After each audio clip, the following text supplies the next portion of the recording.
One. Maddie, welcome to the podcast. Thanks for having me. It's good to be here. Yeah, I'm super pumped to chat with you for a variety of reasons, but I think I want to start with this question to kind of get things started. So what irritates you more, when you tell somebody you're from Alabama and they say roll tide, or when someone asks you why you walked off The Bachelor? That's a really, really good question because both are very irritating. I would say, oh gosh. I mean, honestly, I would have to go with, I'm so used to the Alabama one. I would have to say it's more irritating when people who don't know me just immediately like start asking me all these questions about my personal life, or, why did you go on The Bachelor? Why did you walk off The Bachelor? The people that are just like passing you on the side of the road and like they don't even like be like, hey, how are you doing? It's just like, why'd you walk away from The Bachelor? And you're like, what? Yeah. That would probably be more irritating to me than just someone saying roll tide. Right. Well, cool. I'm glad to hear you say that, because I know how that rivalry is, and I know the It's tension. intense. It is intense. Now, growing up my entire life, I was not allowed to say roll tide. That was like cuss words in our Yeah. house when I Yeah. was young.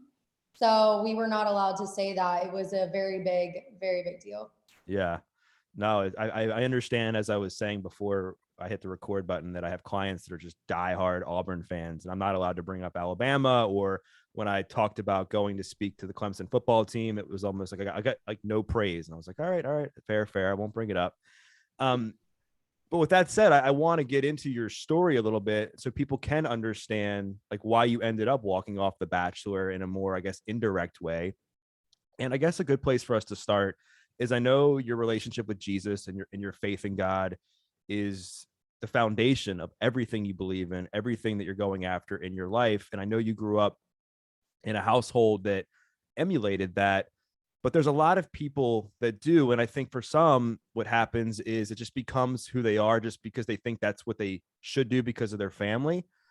So when was that moment for you when you knew that having faith wasn't just about what your parents wanted for you, but it was actually what you believe for yourself? I love that point because I think that actually a lot of people view, having a religion or a belief in something bigger than yourself. It's because of, you know, I don't know, some form of just feeling like you have to, or it's some tradition, or it's your family. And maybe that is the case for some people, but at least for me, like it's going to be really hard for me to want to give my life to something and base my decisions and choices on something just because other people are telling me that I should. Like it's got to be a conviction from within me and something that I feel really strongly and passionate about in order for it to be really the foundation of my life. And so for me, I grew up in a Christian household, kind of like you alluded to. I had, two parents who not only, talked about their love for Christ, but they walked it out and they surrounded themselves with individuals who also did that. And so it was something that I saw, from a young age that I wanted, for myself. But I would say in high school, I kind of lost that relationship and it did become a little bit more, rules and reputation based. I just really cared a lot more about what other people thought about me rather than the actual condition of my heart and my actual relationship with Christ. And so that was kind of a, season of my life where it became a lot more performance based. I was constantly striving, constantly looking for validation and affirmation in other people and in other things. And for me, where I broke free from that was really first semester of college. And I remember being in my dorm room all alone. No one was close by. My family wasn't there. My friends weren't there. And I knew I was going to be faced with a lot of pressures and temptations in that season of my life, being fully on my own and, having to make some big decisions and big choices, not just, what do I want to do with my life, but also who do I want to surround myself with? Who do I want to be? What kind of person do I want to be? What kind of life do I want to live?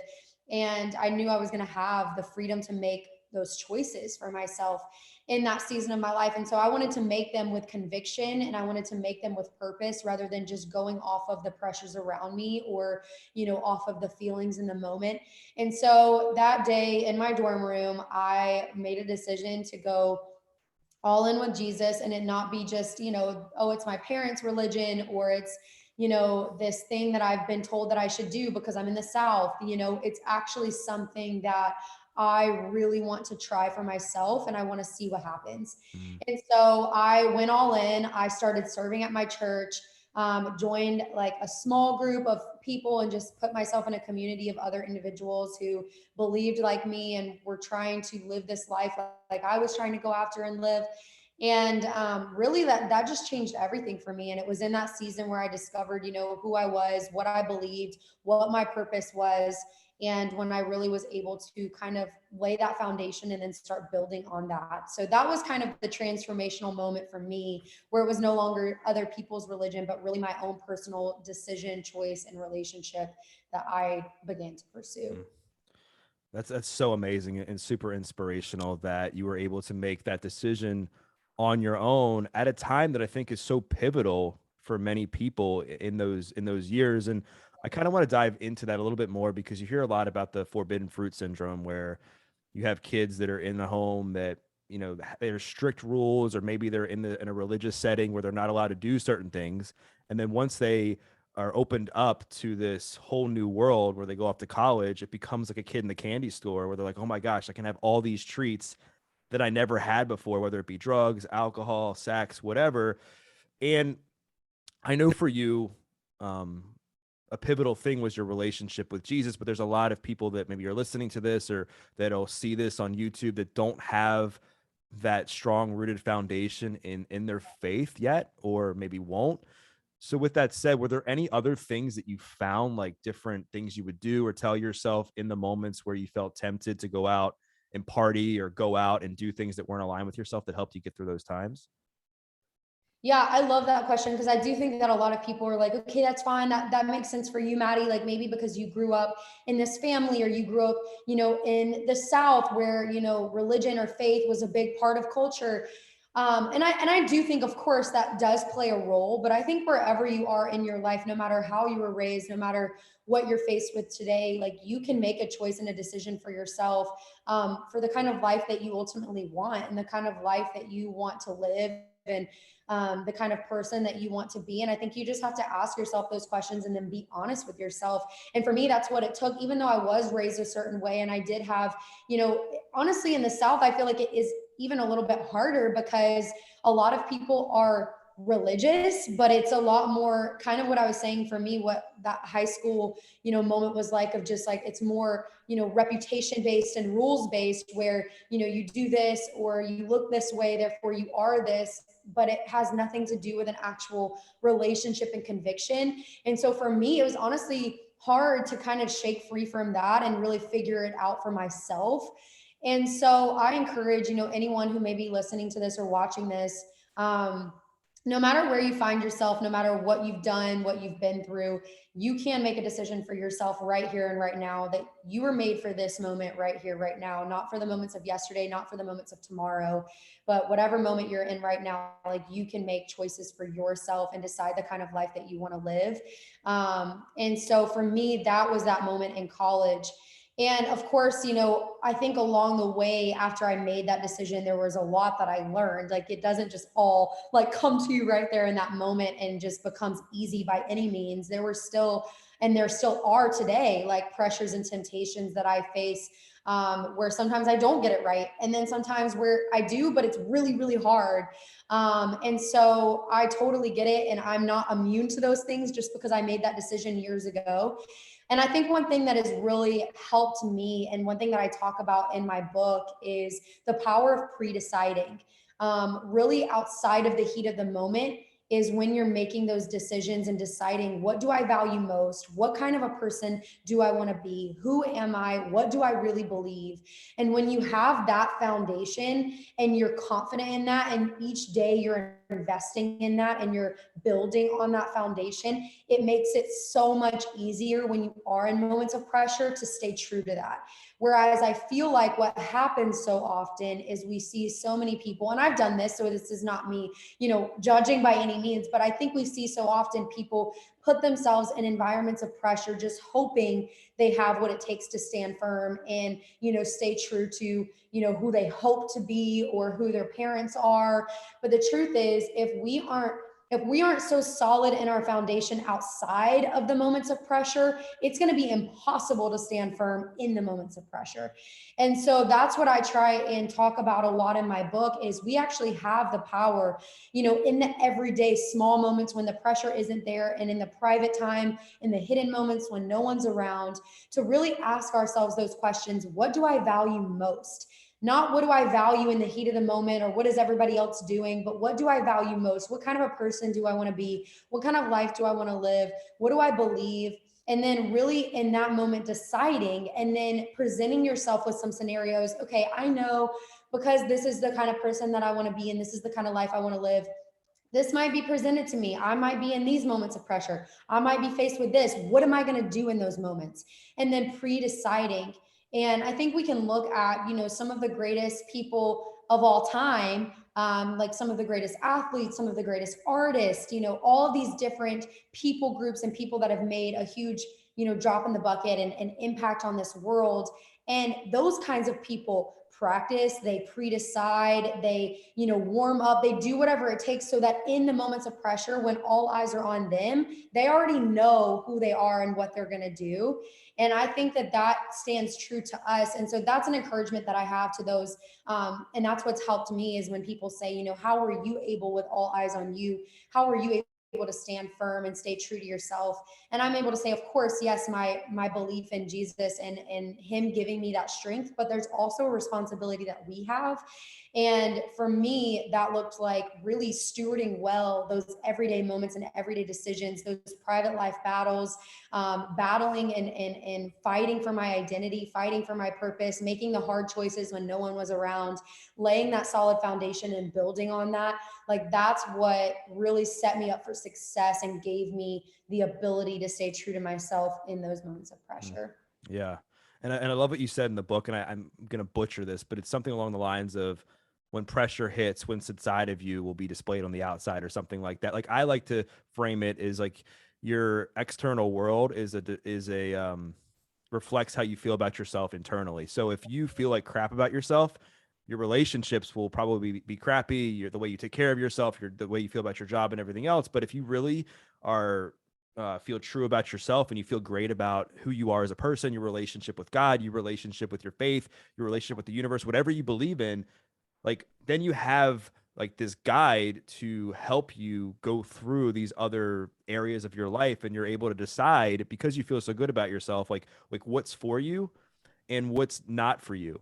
And I know that one of the things that you have said that's a big foundation of dealing with pressure is like your relationship obviously with God and who you are as a person and what you stand for. But I know sometimes like life can throw these unexpected challenges that we can't prepare for, and that you're forced to in a way respond with emotion. And I know you've experienced that multiple times in your life. So like what are some of your best practices for moments like that where you're faced with something that you totally didn't expect and you could prepare for it, but you probably thought like, man, I didn't see this coming.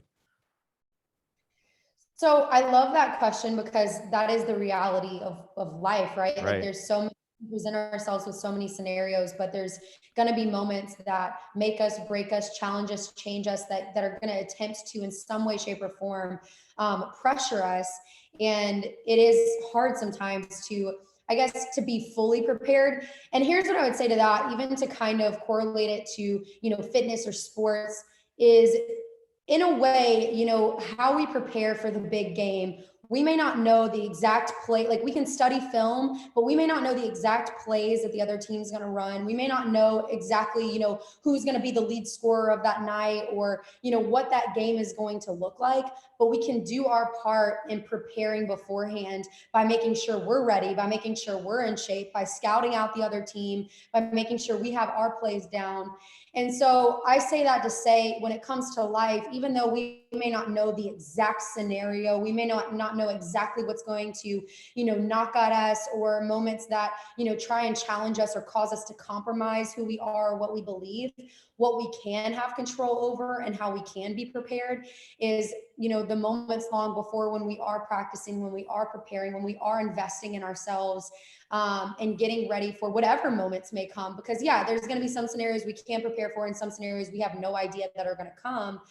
But what we can, be prepared for, in a sense, is when you know who you are, when you know what you believe, when you know what you value most, it's going to always come back down to that. And there are going to be some scenarios, of course, where emotions are going to take over, and you're going to feel it so deeply. But I think for me, one thing that has been really crucial for me is, like, in those moments, and I'm not perfect at this by any means, I do not always do this right. But what I try to do is, in those moments, really ask myself, and really, like, just say a little prayer of, like, God, okay, what should I do in this moment? What, like, how should I respond? Because I always want to be a person who responds rather than reacts. I think it's really easy in our world today to just, like, react to all these things. Everyone feels entitled to share their opinions. Everyone feels entitled to make their voice known. But for me, I want to respond in a way that not only represents God, um, but also in a way that it benefits those around me. And so that's how I'm trying to process in moments when, I feel maybe attacked, when I feel hurt, when I feel like there's been injustice towards me or towards those around me, or whatever the situation may be, is to really take that moment and be like, okay, God, how should I respond in this moment? What do I really value? And how can I say something in a way that I'm still standing up for me and what I believe in, but I'm doing it in a way where it's receptive to those around me, and it's still beneficial to those around me, and it still honors God. And so for me, I try and have those moments. Again, I'm not perfect in that, but I think that if we had a people, if we had a generation, if we had a world that took time to actually take a step back and pray about it and let it sink in, and then ask, how can I respond in a manner that's actually going to be fruitful, instead of just reacting, or instead of just going off of emotion in the heat of the moment. I think we would see, instead of a cancel culture, I think we would see a culture that honors and respects each other, and respects other people's emotions, feelings, and values, rather than just being so quick to judge, or quick to attack back, or quick to react because we feel insecure or inferior. And I think that's what we see so often, is people just reacting in the heat of the moment. And so my encouragement would be, take a step back, take a second, digest it. If you want to pray about it, that's what I do. Take a second to just pray about it, and then ask yourself, how can I respond in a worthy manner in this moment? Yeah, there's so much there, and we're gonna unpack that a little bit in a second. But I think another big part of that is acceptance too, and knowing that, like you said, you're not perfect and you're going to make mistakes, and knowing that that's part of the process. It's part of the journey.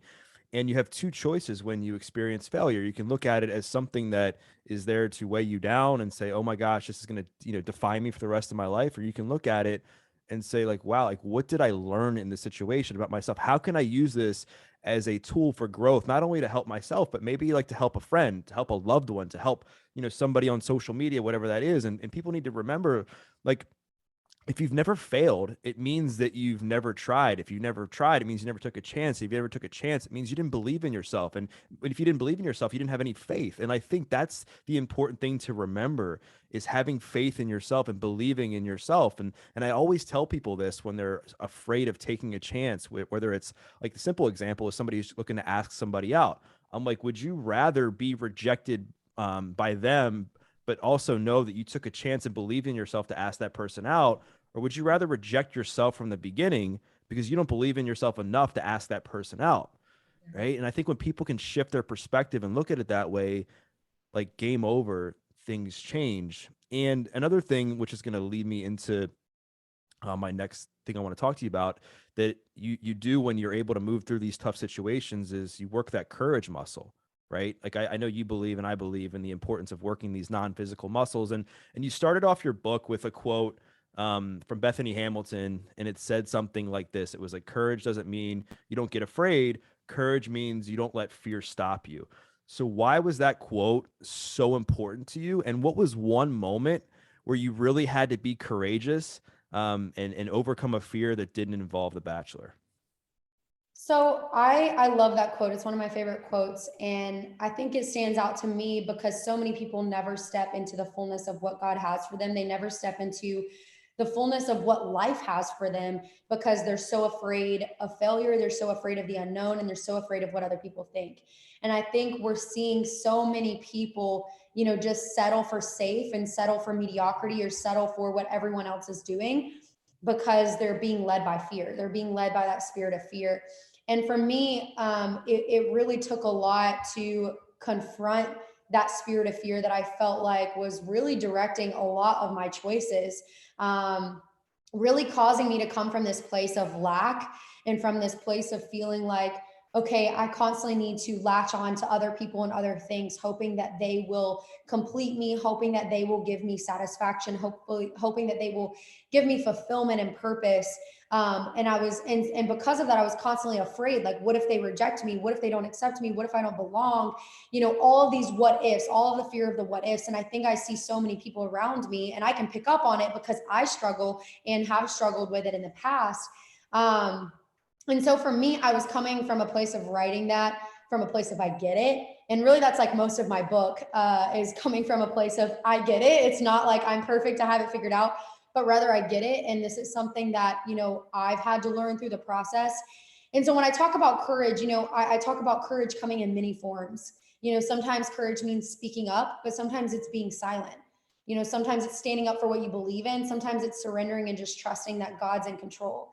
And courage is powerful and it can change a situation, but courage coupled with wisdom, that can change a generation. And I talk about, that in my book about the power of what true God honoring courage looks like and what true courage looks like. And it's knowing, honestly, it's not even really about me, that I'm a part of something so much bigger than myself. And so when I step out, when I speak up, when I take a stand for what I believe in, it's really for the betterment of those around me. It's really to make a difference in the world around me. And so for me, even saying yes to going on reality TV, that was one of the hardest things I've ever had to do because yes, the fear of the what ifs, but also fear of what other people thought. And I had so many people who did not agree with that whatsoever. I had a lot of the church just totally, come against me, making me feel like, oh, you're not a true Christian. You didn't really hear from God. You wouldn't go on a show like that if you really believed what you believed. And a lot of just persecution from the church.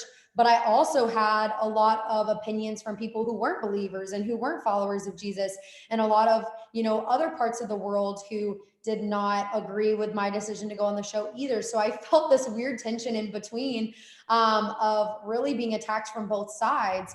And that was really hard for me for a while, and just really caring a lot about what other people thought. And I had to get to this place where I was like, you know what?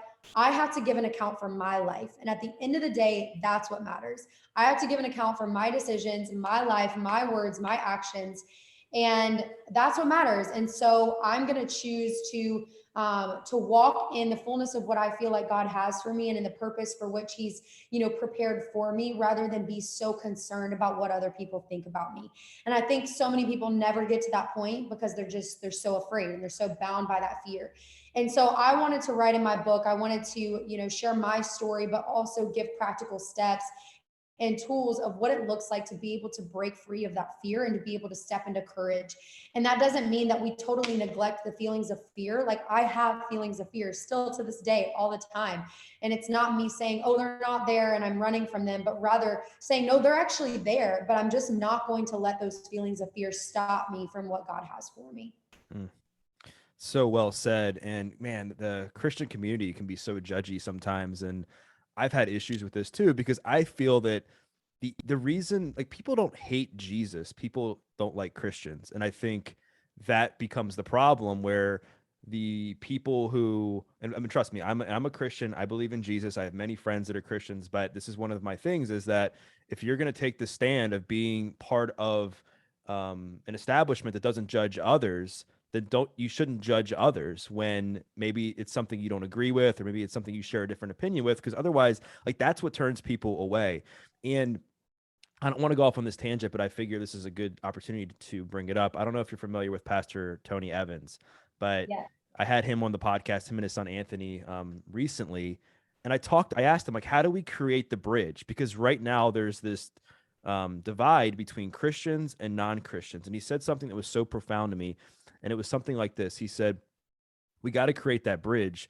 And sometimes as believers, we want people to come over to our side of the bridge without us going over to their side of the bridge. And he's like, that's just not the way it works. And it really hit home with me. And I hopefully hit home with my audience, and just to help kind of create this bridge for people to kind of come together and know that, no matter what you believe in, there's many similarities, and we can all come together just for the nature of the human good. And with that said, you talked about like one of your fears, your biggest fears in your book, of caring about what other people think.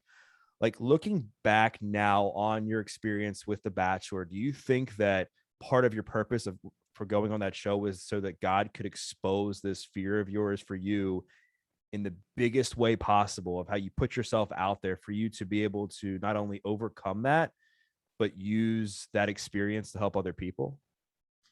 Absolutely. I think that for me, one of the biggest things that I've learned throughout this entire process, and it's so countercultural, like it definitely is not what other people would be like, oh, that's nice. Like I want to think like that. But for me, the biggest thing has been realizing that actually none of this is even about me. Like none of this is Mm. about me. This life is not about me. My life is not about me. And for me, that was kind of the revelation and groundbreaking, um, like just I guess like perspective that I experienced through this process. I think it's very easy to make life about you, obviously, and to care so much about what other people think. And you know, either way, whether you're constantly prideful and think you're all that in a bag of chips, or whether you're super insecure and walking around just always on edge and anxious and constantly wondering if people are going to accept you or reject you, either way, you're making it about you. And I had to learn in this season, with all eyes on me and with a lot of opinions and a lot of voices, a lot of good, a lot of bad, how to live a life that wasn't about me, and how to still just run my race well and not really look to the right or to the left or worry about what other people were saying, whether it was good or bad. I didn't want to walk around high and mighty making it about me, or walk around insecure and fearful making it about me. And so that was one of the biggest things I think I learned through this experience, was for me, as a believer. And again, there's probably people listening who, aren't on the same page and who aren't, followers of Jesus. But for me, being a follower of Christ means literally like saying, hey, this life is not about me. Actually, like this life is about honoring you and about loving other people. And if that is my main focus and my main goal, then I can't be constantly looking at like, oh, what other people think about me? What other people have to say about me? What can I get out of this? Instead, think about, okay, God, everything you've given me, how can I bless other people? How can I give back? How can I add value to those around me? And so that's constantly, what is going through my head. And for me, when I came off the show, it was looking for ways to do that. And I honestly went silent for about 5 or 6 months. I didn't do any press. I didn't go out. I said no to a lot of opportunities. I honestly sat at home, and that was when I started, really working on my book again, and signed with an agency and a publisher. And I felt like that was God, really showing me, hey, like all of these opportunities and all of these things, like it's not about you. I want you to remember who this is about and why you are in the place that you're at and why you have the platform that you have. And ultimately, it's led me to this opportunity to now be able to release a book that I'm praying and believe will speak to, hundreds of thousands, maybe even millions of people, that, will hopefully encourage them and challenge them, and transform their lives. And so that to me is so much more important, than, just taking advantage of every opportunity around me. And I think that's something that we miss a lot, is when we do make it about us. So I would say that was probably one of the biggest things that I learned. And I do think that my faith and my trust in God was definitely tested, in the most intense way, in ways that I'll probably never be able to put into words, that I couldn't even put into my book to the full extent.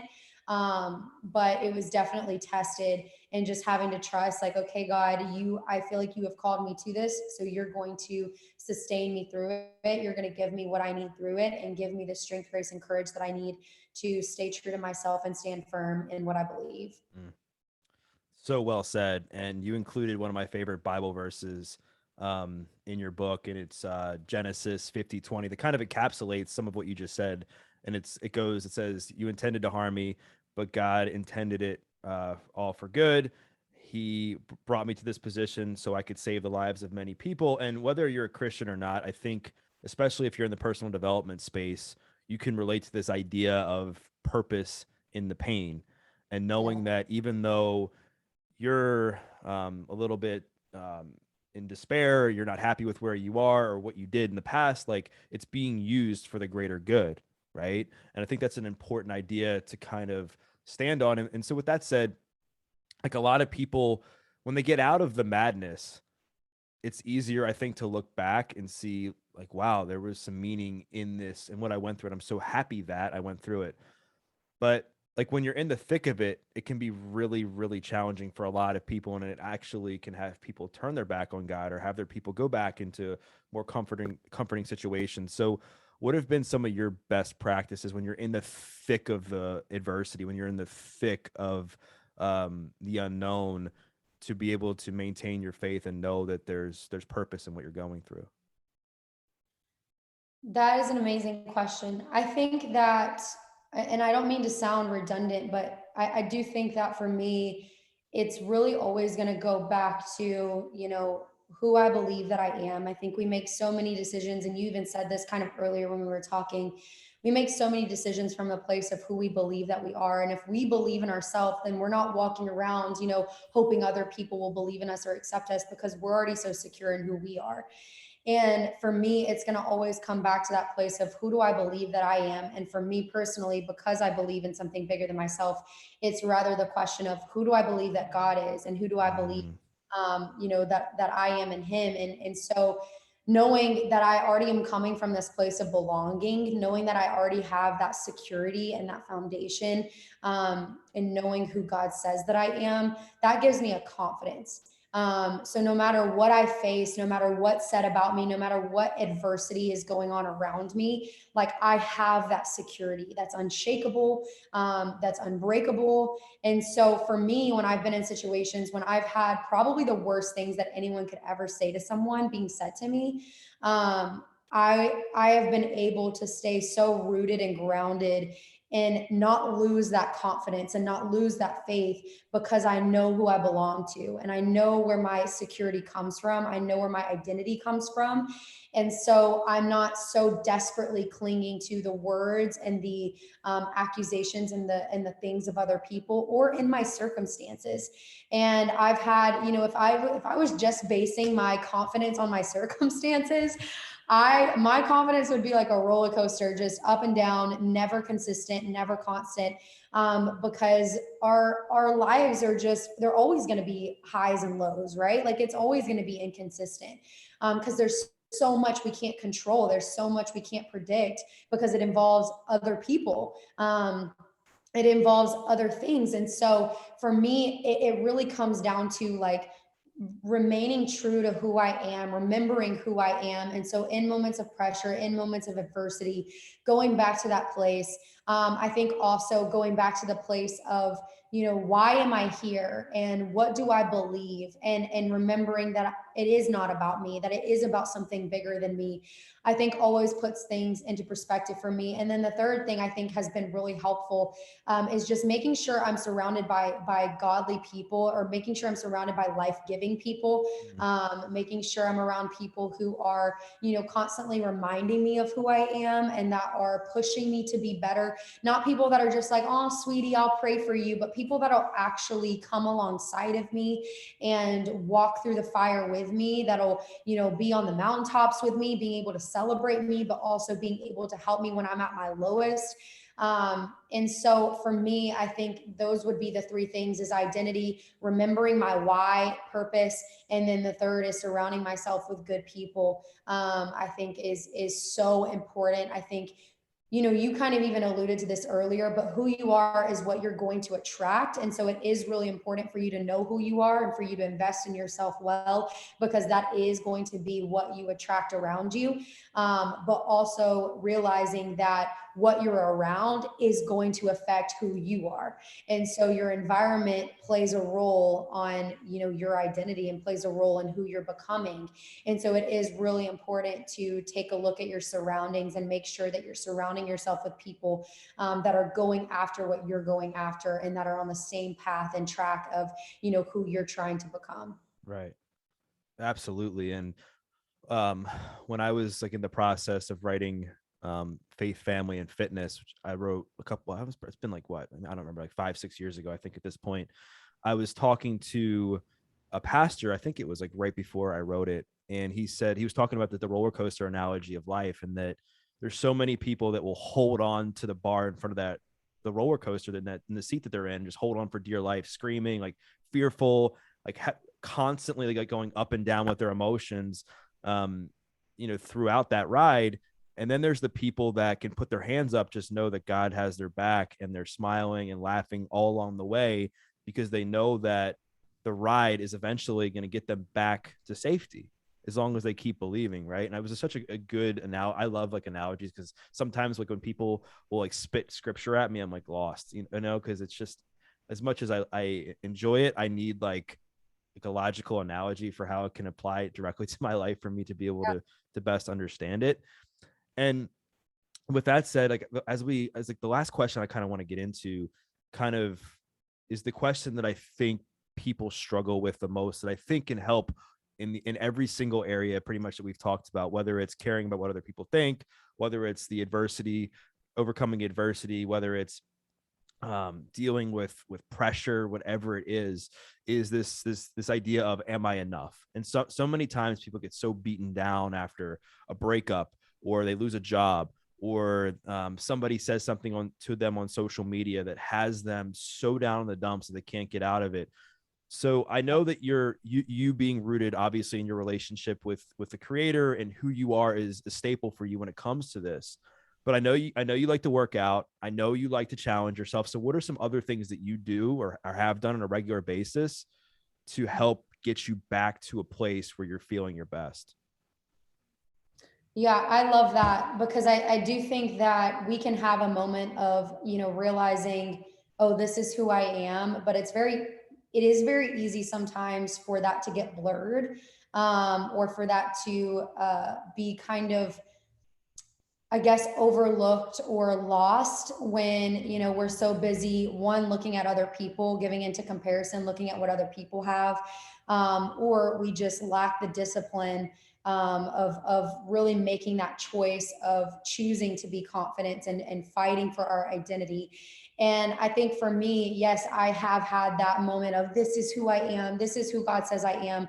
But of course, like, there's going to be so many things in life that are going to try and take from that and pull from that and rob me of that. And I think we're always going to lose what we don't value. And there's going to be so many people in life that don't value us and that don't see our worth. And my challenge to those who read my book is to know, you were made for this moment, but there's going to be a lot of people who don't believe you were made for this moment, or who don't believe in you. But as long as you believe in you, and as long as you accept you, as long as you know your value and your worth, then no one else can take away from that. Then no one else can change that. And so I want to see, people rise up in confidence, knowing that, but also knowing it's an everyday choice. And we can't just go off of our feelings. We have to choose, okay, today I choose to be confident. I choose to be rooted in this foundation and in this belief that this is who I am, no matter what other people say, no matter what other people do, whether they accept me or reject me. And that's been so big for me. And so in making those daily decisions, there's some disciplines in practice. And, a lot of people will ask me, Maddie, how do you stay motivated? How are you so, like, motivated to work out, to eat healthy, to, speak at events and places, to write a book? And I always say, I'm not motivated. I'm disciplined. And there is a difference, because I believe that motivation is this feeling, it's this high. And it's not that, like, motivation is great. I love when I feel motivated. That's amazing. But there's also a lot of days where I don't feel motivated, but I make the decision anyways, because I am choosing discipline over temporary feelings, because I'm looking at the long-term effects, I'm looking at the long-term goals. And I think that's something that not enough of us value, that I really want to encourage more people to value. I think it's so easy to look at other people and be like, oh, dang, I wish I was as confident as her, or I wish I had, a body like him, or I wish I could do what she does or he does. And the truth is, well, you can, but you have to make some sacrifices, and you have to make some choices, and you have to create disciplines in your life to help you achieve that and to get there, and to stop just going off of your feelings all the time. Like, there's so many moments where I don't want to wake up and read my Bible. There's so many moments I don't want to wake up and go work out. Like, that's probably honestly 5 out of the 7 days of the week, if I'm being honest. Like, there's just a lot of days where I don't feel like it, but I make the decisions because I know who I am and who I want to be. I know my long-term goal. I know why I'm here and what I'm called to do. And so I think it's always going to go back to that. And so I would just encourage, those listening, is create those disciplines in your life and make a decision every day to stick to those. And instead of going off of your feelings, ask yourself, what do I value most? And what are my long-term goals and vision? And then what can I create in the everyday moments that will help me get there? And I think it's easy to just see this like lofty goal and dream that seems so far away and be like, oh, I could never get there. Like, it's impossible. I could never write a book. I could never start a podcast. I could never make a difference. And I'm like, well, not with that attitude, first of all, but also not with just thinking about it as this long off dream and lofty goal, but rather, okay, what is a step I can take today that will help me get one step closer to achieving it? And just taking the day by day steps. I think consistency is everything. And just starting now, like just start now. Don't wait till tomorrow. Start now, and then just be consistent, even if it is just a really, really small step. Even if it's just a walk on the treadmill every day for 10 minutes, even if it's just reading one verse out of the Bible a day, every day, whatever it is, like just a small step every single day, being consistent will help you get closer and closer to that big dream you have. And her book is called Made for This Moment. And I love what you just said, because the power of taking so many small steps over time is what actually adds up to achieving these big goals. It's great to have these 5-year goals, these 10-year goals, these lifetime goals, but there's not one person that achieves these things that doesn't do the necessary things on a daily basis. And I know in your book, when you talk about discipline, you talk about these different buckets of health that you fill when you're creating your schedule. And the last thing I kind of want to say on that, and then we'll wrap up, is that like, I think we have 4 pillars of health. We have our emotional health, we have our spiritual health, we have our mental health, and we have our physical health. You could be emotionally healthy and regulate your emotions well. You can be mentally healthy and kind of manage your stress and be disciplined in that area of your life with what you're doing. You can be spiritually healthy and pray and believe in God and do all those things. But if you're not, they can't make you physically healthy, right? So those 3 things will not automatically make you physically healthy. But what I will say is this: if you take care of your body and you work out and you actually stay disciplined to that, it will enhance your spiritual health. It will enhance your emotional health, and it'll enhance your mental health. And so I think that's a good place for us to stop, because like your book, it encapsulates all of this. Like, yes, your belief in Jesus and being a Christian is a foundation and is at the root of your book, but you also go into so many other, practical tips to help people in other areas of their life. So Madi, this has been awesome. Definitely everybody go check out her book. Give her a follow on social media. If people want to connect with you and buy the book, where's the best place for them to do that? So if you check out my Instagram, I do have a link in my bio. My Instagram is just at Madison Prewett, and my website is in my bio, or you can just look up Made for This Moment on Amazon and find it there. So, or you can find a bookstore near you. It is also in bookstores. So that works. Amazing. Well, I will make sure to include the link to your site in the show notes. And I really encourage people to go check out her book, give her a follow on social media, and then also share a takeaway, something that you learned from this episode. Maybe it was something that Madi said about pressure. Maybe it was something that she said about like how she sets herself up and builds that foundation. Maybe it was something that she said about, some of the steps she takes to believe that she's enough. Whatever it was, tag Madi, tag myself, because we'd love to hear your feedback. And we once again thank you for listening to this episode of the Adversity Advantage. I'm your host, Doug Bopes, and we'll see you next time.